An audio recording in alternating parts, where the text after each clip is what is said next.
Chapter 1. The watchers stood on the lakeshore, peering through the heavy mist that hung low on the water this time of year, when winter was just thawing into spring. Across the lake, the outsiders' voices were as hollow and mournful as a loon's cry. Sound had always traveled strangely on Endla. "What do you think they're doing?" Sage whispered against Leelo's ear, sending a chill down her spine. Leelo shook her head. It was impossible to tell through the fog. They'd only been watchers for a few weeks, and so far they'd had no interaction with the villagers across the water. They shouldn't even be here. They wouldn't be here if it were spring. Winter had made them complacent.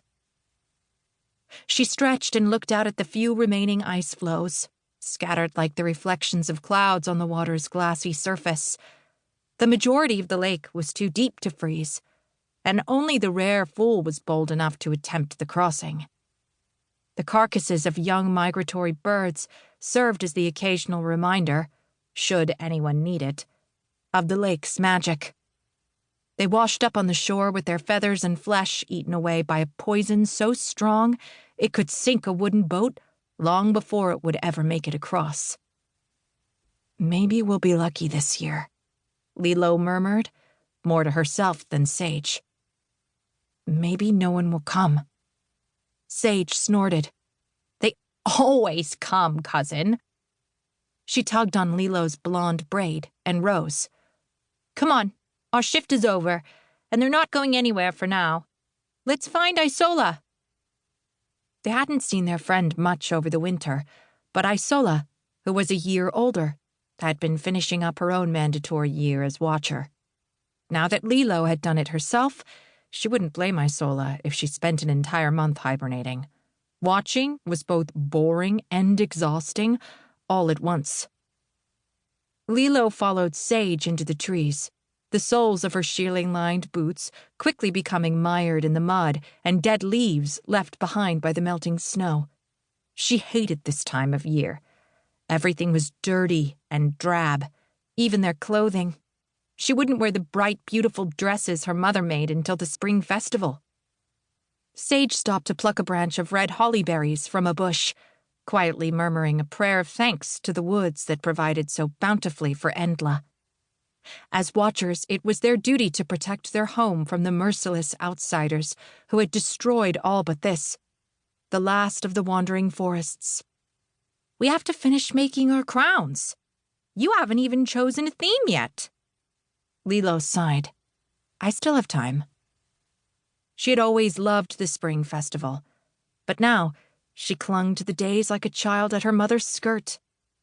The sooner it was spring, the sooner her little brother Tate would be leaving, unless by some miracle his magic emerged before then. Whenever she thought of Tate out there among the outsiders, she wanted to cry. Because if she wouldn't be there to care for him, who would? They left the main trail and made their way to Isola's cottage, where Sage knocked briskly on the door. Nearly a minute passed before it opened a few inches, revealing Isola's sleep-swollen face and tangled hair. "What is it?" Her words came out as a croak, clearly the first she'd spoken this morning. "We're sorry." Leelo ducked her head, already retreating. "We didn't realize how early it was." "It isn't early," Sage said. "Isola is just lazy." Leelo nudged her cousin with her elbow, though Sage had never been known for her tact. The girl blinked a few times, trying to rouse herself. "I didn't sleep well, that's all. What are you doing here? Shouldn't you be watching?" Sage shrugged. "Our shift ended. Nothing was happening anyway." A shadow passed over Isola's gaze. "Nothing ever happens until it does." It was such a strange thing to say that Leelo wondered if something had occurred on Isola's watch, something she and Sage had never heard about. It was entirely possible an outsider had attempted the crossing without all the younger islanders knowing. But any successful breach would have been announced. Outsiders caught by watchers were always given a choice: the forest or the lake.